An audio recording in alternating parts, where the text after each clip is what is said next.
Hi, I'm Bob Fenton, the White House National Response Coordinator for monkeypox.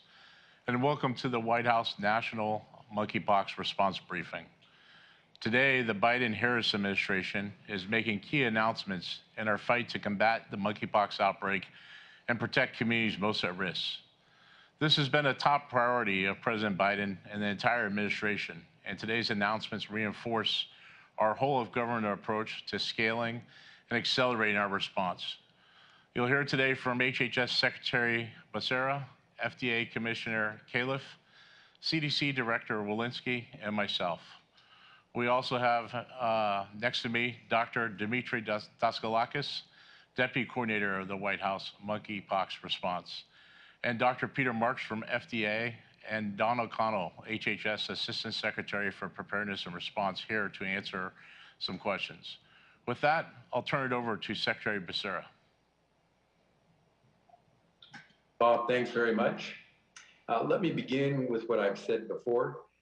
Every American should take monkeypox seriously, and every American must do their part to help us beat back monkeypox. On May 18th, the first case of monkeypox was reported in the US. Today, we have some 8,900 cases that have been reported. At the time that first case was reported, within 2 days, we at HHS began to ship out vaccines to the various states that were asking for help.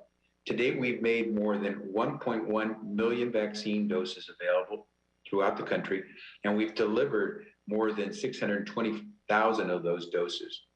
We've also deployed more than 15,000 courses of the TPOX treatment and have increased the country's capacity to administer tests on a weekly basis to some 80,000. Last week, I declared a public health emergency to address the monkeypox outbreak. Today, we take another important step. I've exercised my authority under the Section 564 of the Food, Drug, and Cosmetic Act to allow the FDA to take further measures to safely increase the availability of vaccines to prevent monkeypox. Dr. Califf, the FDA Commissioner, will go into greater detail on FDA's issuance of an emergency use authorization for the Jynneos vaccine and what today's FDA action means for patients, providers, and states and jurisdictions. This is very welcome news in our fight against monkeypox. Today's action will boost and strengthen our response further. It safely accelerates and multiplies our supply of effective vaccines by up to 5-fold. Today's action also reaffirms HHS and this administration's commitment to using all available resources and capabilities to end the monkeypox outbreak and provide the best possible care to those suffering from the virus. So with that, let me now turn it over to Commissioner Califf. Thank you, Mr. Secretary. Since the earliest days of the outbreak, the FDA has been fully committed to combating the outbreak on multiple fronts, working closely with our federal public health partners to ensure the availability of medical countermeasures. Today is the latest example of all components of the federal government coming together to address an ever-changing and evolving outbreak.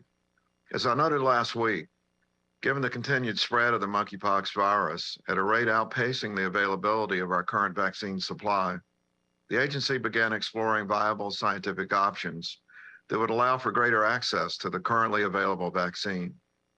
After conversations over the past several days with key federal partners, the infectious disease community, and Bavarian Nordic, today the FDA has issued an emergency use authorization, or EUA, allowing healthcare providers to use an alternative dosing regimen of the Jynneos vaccine.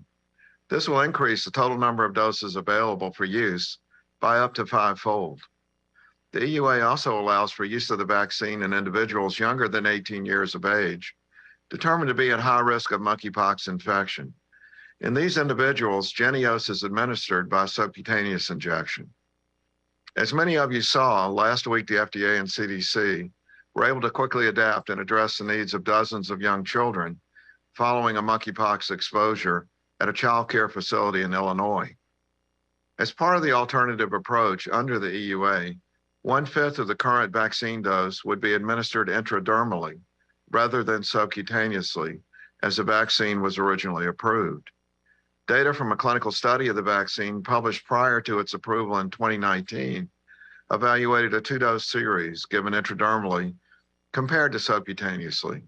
Individuals who received the vaccine intradermally received a lower volume, 1/5, than individuals who received the vaccine subcutaneously.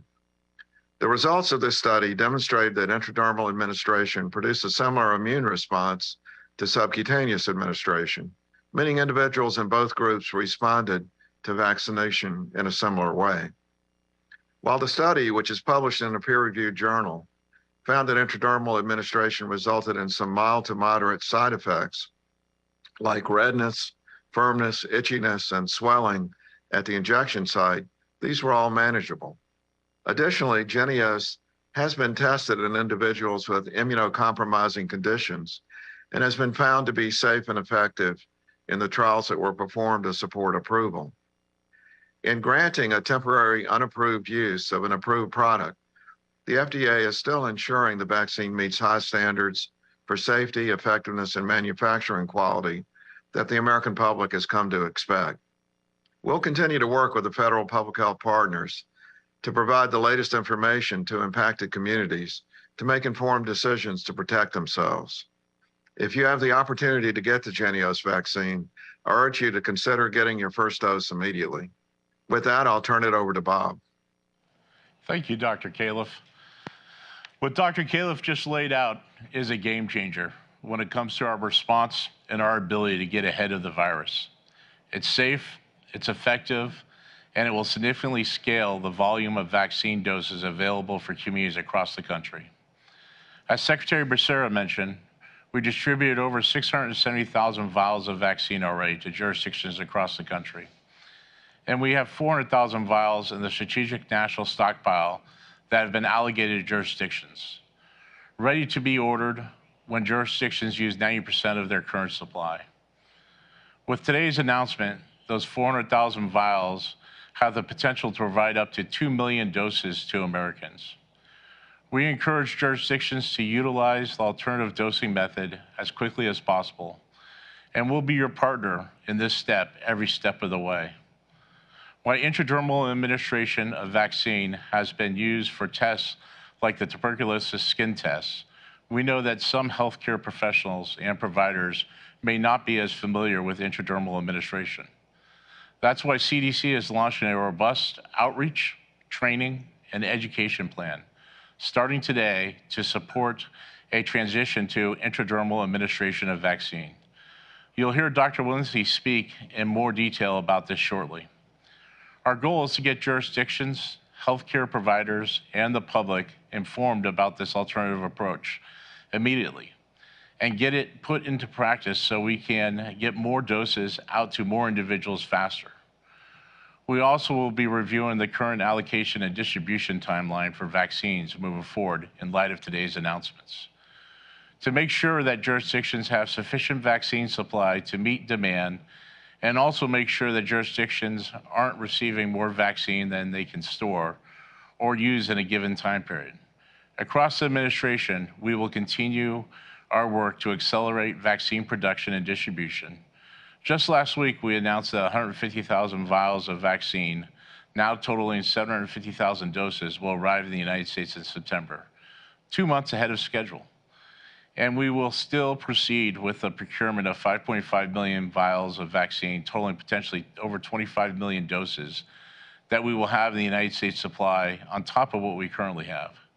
So as I said in today's announcement, this marks a significant acceleration in our efforts to make more vaccines widely available to at-risk communities. And we look forward to working with jurisdictions, providers, and individuals on the ground to help quickly adopt the intradermal dosing approach. Now I'll turn it over to Dr. Walensky to provide more detail on CDC's outreach and training plan for intradermal administration of vaccine. Thank you, and good afternoon. We are excited to support FDA and the administration in this strategy to make more monkeypox vaccine doses available to those who need them now.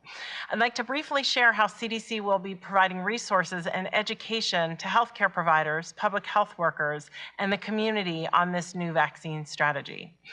As Dr. Califf described, this strategy would change the method of administration for the Jynneos vaccine from subcutaneous to intradermal to allow vaccine providers to use an existing one-dose vial of the vaccine to administer a total of up to 5 separate doses. Intradermal injections are often used for TB skin tests and have been used for other types of vaccines before. Some healthcare providers may not be as familiar with intradermal administration, where you deliver the vaccine into the layer of skin just underneath the top layer, compared to the more traditional subcutaneous administration, which goes into the fat layer underneath the skin. For this reason, CDC will be providing information and educational materials to vaccine providers to help ensure this new strategy can be implemented quickly and as seamlessly as possible. Today, FDA will post interim clinical considerations, distribute a clinician alert message, present this vaccine administration strategy to the Association of State and Territorial Health Officials, conduct outreach to key clinician partners, and post an educational resource video on this new monkeypox vaccine administration strategy. CDC's interim clinical considerations provide guidance for the use of the Jynneos vaccine as an intradermal regimen for adults, as well as the standard or subcutaneous regimen for children. CDC's interim clinical considerations will also include an overview of both available vaccines, planning considerations for health departments, including health equity, vaccine administration schedule and dosing regimens, dosing intervals, contraindications and precautions, as well as pre- and post-vaccination counseling. CDC will also be conducting a series of webinars and training opportunities to educate clinicians on how to appropriately administer the Jynneos vaccine. Our outreach and education will build upon the in-depth, close communication with clinicians and public health partners CDC has had throughout this outbreak.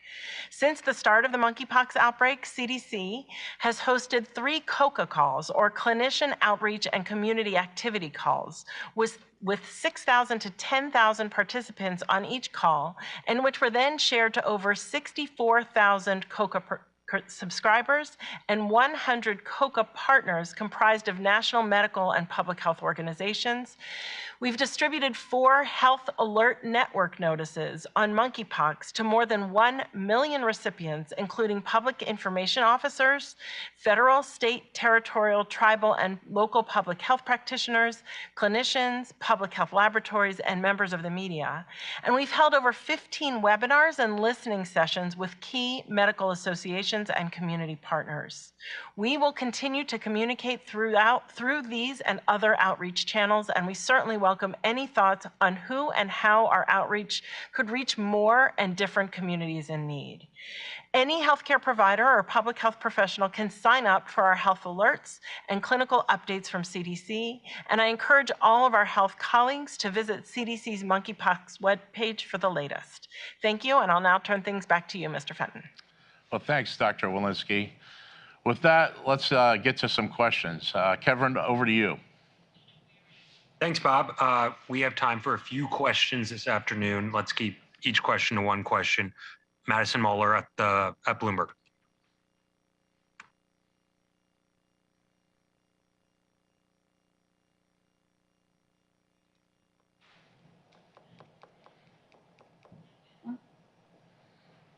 Madison, you're unmuted.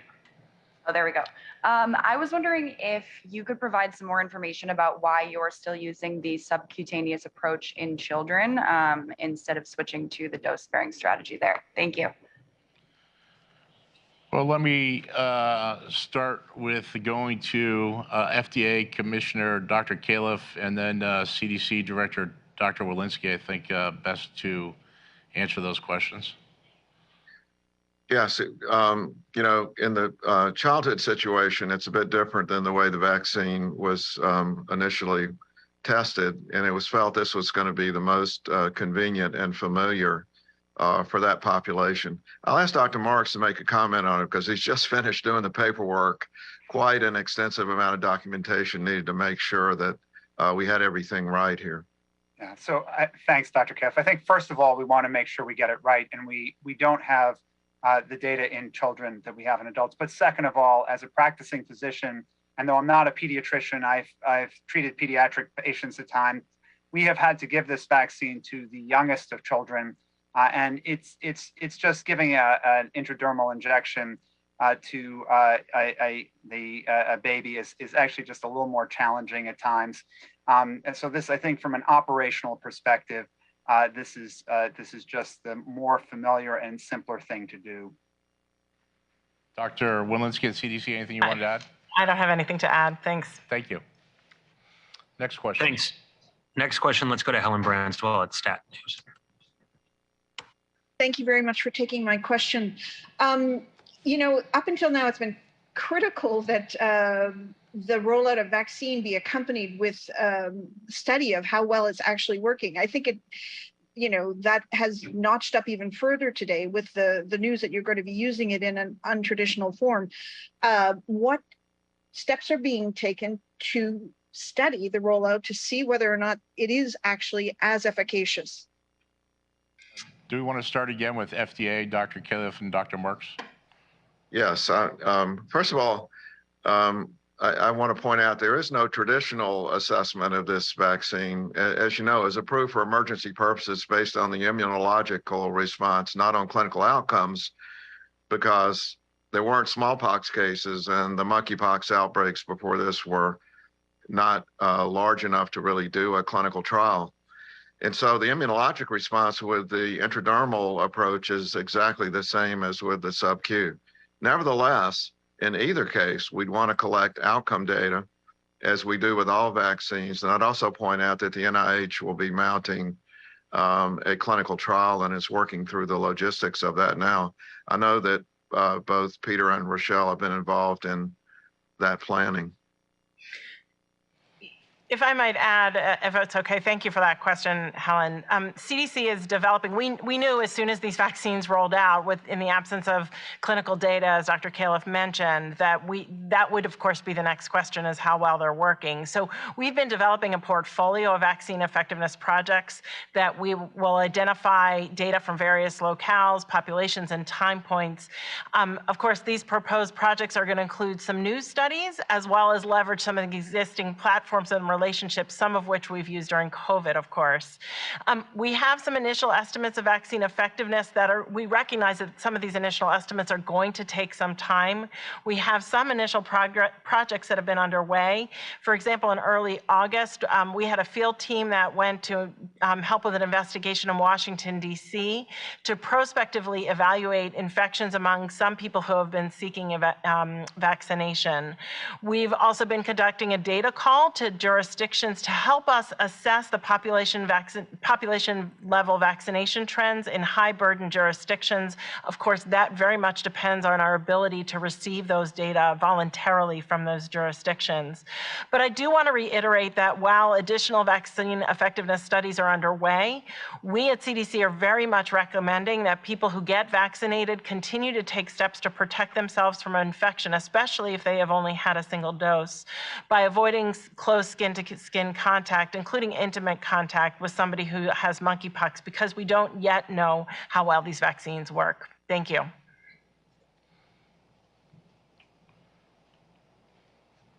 Thanks. Next question. Let's go to Fennett at the Washington Post. Hi, can you hear me? Yes. Yep.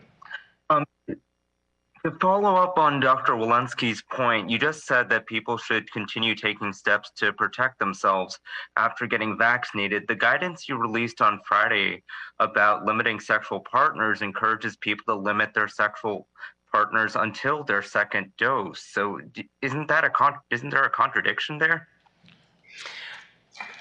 You know, we have guidance that sort of decreases your risk, and decreasing your risk occurs both with vaccination as well as decreasing your number of sexual partners. Of course, we want to give people choices and to give them the most information possible as they are making informed decisions about their own sexual health. Also, I'd like to go over to Dr. Daskalakis, the deputy coordinator, to speak to that too, please. Great, thank you. And to add, I think, as Dr. Walensky said, really prevention for monkeypox is multi-domain. And so as people are working to get vaccine and with this really, like, as you said, game changer of increased supply of vaccine, we really want to give people options and clear guidance of what to do between the first and second dose, and also to be aware that it does take time after the second dose to also achieve adequate protection. So that guidance is nice and clear. It really gives people a framework to reduce harm and potentially prevent exposure to monkeypox. Bob, I wonder if we get Dr. Marks just to say a word about the immunologic response to the first dose, because there has been a lot of time spent studying the available data on that, and I think it's very important for people to hear.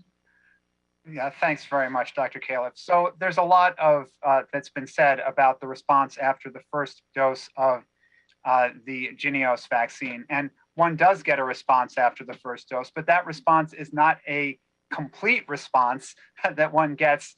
The kind of higher level response that one gets once one has had a second dose at 28 days. And the way the studies were done to actually look at protection was originally by comparing with the earlier version of the smallpox vaccine, and you needed those 2 doses to get up to that level of protection. And so we feel pretty strongly that the 2 doses are necessary, in part because we simply don't have any evidence out 6, 8, 3 months later after a single dose to know that people will be adequately protected. And we don't want to give people a false sense of security if they resume activities that they had put a pause on because they erroneously think that they're protected. Thanks. Next question, let's go to Cheyenne Haslett at ABC News. Hi, thank you for taking my question. The first question that I have is just a numbers question. If you can clarify to us in terms of either people or doses, what we now have available with this new method once you subtract the doses that have already shipped out and gone into arms, how many we expect to now go out this way and how far that will stretch. And my second question is, a lot of people in the affected community are apprehensive of this new approach. We've already seen some criticism. So how can you assure them that they're being given the same amount of scientific due diligence with this new method? So let's first start off with going to ASPR, Assistant Secretary for Preparedness and Response, Don O'Connell, to talk about our current vaccine supply and what this provides. Thanks so much. Really appreciate the question, and we're just grateful for this announcement today, which sees us expand our available supply. So we've made 1.1 million doses available under the current 1 vial, 1 dose calculation. As Bob mentioned, we now in moving to now this is going to require a little bit of public math, I think. So we've made 1.1 million available. We've put out over 600,000 under the current strategy. So that leaves us about 500. Well, why don't let me not try to do public math and let me get an answer to you to be sure that we've got this exactly right against the basic numbers that have gone out even as recently as today. So we'll be right back. Thanks. Bob, I might comment on the strength of the data and just make the point. I mean, there has been a lot of midnight oil burned over the last few days, because one advantage we had is that study that we're using was submitted with the data for the approval. So the data was actually available, and we were able to talk with the investigators. Dr. Marks really led the charge on doing that, so I'll let him speak to it, but it will be publicly available, the basis, and you'll see that the immunologic response it's superimposable with the 2 intradermal doses at that dose versus the subcutaneous dose. Yeah, so thanks, Dr. Califf. The only thing I want to add is that just for those who might think that giving this particular vaccine, modified Vaccinia Ankara, is something new that by the intradermal route, it's not at all new. In fact, the reason why the Bavaria part of this equation comes from the fact that in Germany, this vaccine was given intradermally originally in an effort to replicate the original version of the smallpox vaccine, and it's been given to thousands of people intradermally. So this isn't the first time it's been done. It's obviously a little different here. We have a vaccine that's being used for smallpox and monkeypox, but just so you understand, we look at the totality of the available scientific evidence and we bring that together to try to do the best by public health. And maybe if I can just add, we have heard a calling from numerous jurisdictions now that have been talking about using a dose-sparing regimen by only using one dose. And as Dr. Marks indicated, there are not data to do so. And in fact, if anything, there are data saying that that is not protective enough. So by using this alternative strategy of intradermal dosing, not only do we have more doses, but we actually allow people to get 2 doses in a way that shows immunologic response that's superimposed from the subcutaneous dosing. So we have more doses, and in fact, we have the ability to doubly vaccinate people so that they get the protection that they need. Bob, if I could add one last point here to just sort of put the exclamation point on all of this. This is where our partnership with our state and local health authority partners, the communities, will be very important, because as we try to track how many vaccines have gone out, how many have been administered to whom, it will be really important now that we know we have a greater number of vaccines that will be available. It'll be very important to make sure that our state and local partners are staying in touch with us so we can make the best decisions on the allocation of these vaccines. Over. Thank you, Mr. Secretary. I'd like to turn it over to Dr. Daskalakis to talk about the second question a little bit. And just one additional thing to add is that historically, the population that is being overrepresented in this outbreak, gay, bisexual, and other men who have sex with men, in recent history have demonstrated significant confidence in vaccine with COVID vaccination rates that are well over 90%. I think that the due diligence done by the FDA looking into the data should assure them that the vaccine is immunologically equivalent and safe. So just given the history, I imagine that just being clear with that and making sure that our local departments of health message this correctly, I think we're going to see that we will likely still run out of vaccines before we run out of arms. And just to end with the vaccine question, the first question you asked, there's a little bit over 400,000 doses remaining. Underneath this new strategy, you would multiply that by 5, meaning that now 2 million doses, up to 2 million doses are available to be utilized. So we will work, as I said, with the jurisdictions as they get to 90% usage, go ahead and provide additional vaccine based on the original allocation provided. And then in addition to that is, I had talked about we had continued with the purchase of 5 million doses, which would then give us 25 million. And we have doses that are starting to come in from that starting in September. So as we get those numbers in September and what that equates to on the new dosing strategy, we will provide that information to you. And Bob, can I track real quick? Yep. It just like we got the latest numbers in from the SNS. So 441,000, as you said, in the SNS. So over 2.2 million under the new administration round. So just wanted to confirm those numbers with you, straight hot off the presses. I appreciate that, Don. I know it's dynamic and things are moving each day, so I appreciate you getting the latest. Next question. Thanks. We have time for a couple more questions. Let's go to Don Kopecki at NBC News.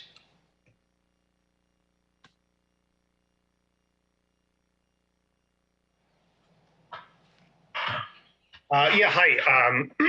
So I have a question about the decision to authorize the shots for people ages 18 and older. I was just wondering what was behind that decision. I know, a few pediatric cases have been confirmed. Are we seeing more?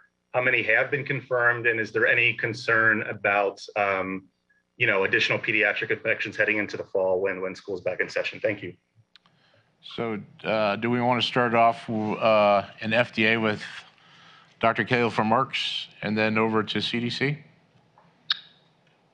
This is Peter Marks. I can at least say that I think the question that we did the authorization for those under age 18 because over the past week there has been an uptick in exposures, potential exposures of children to those who might have been infected with monkeypox. And because of that, this is a much more facile way of getting those children vaccinated.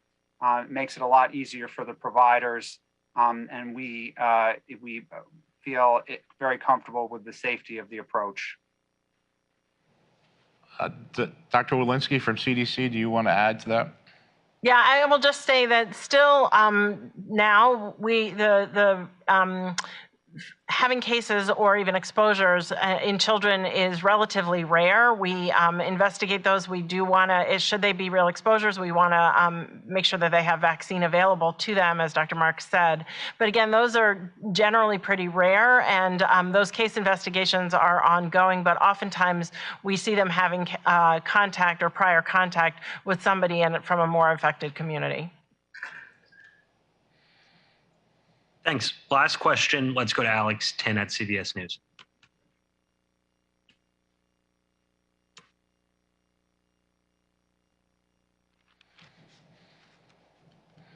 Hi, can you hear me? Yeah.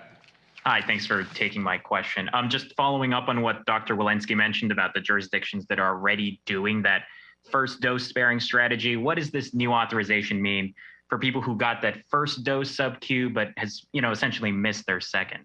And then separately, Mr. Fenton, following up on what you said, can you clarify what is expected to change about eligibility of this vaccine or ACAM 2000 now that we have more supply? Thanks so much. Thank you.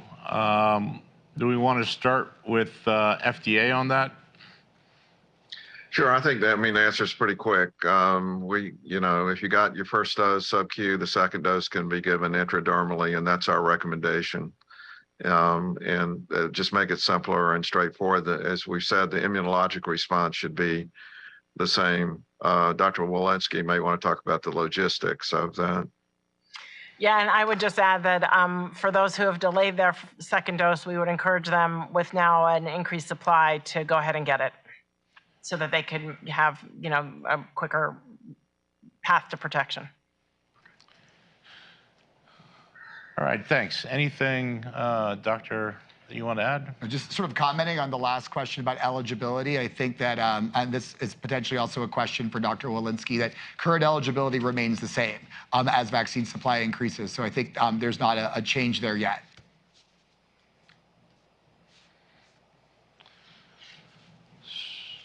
So with that, want to start or end where I started, which was, this is a significant priority of not only the president, but this administration to make sure that we're working across all of government and with all communities to make a whole government process here to make sure that we work as quick as possible to control, contain smallpox in the United States. And this team here, you see, will continue to collectively work and use every resource available to do exactly that. Thank you and have a good day.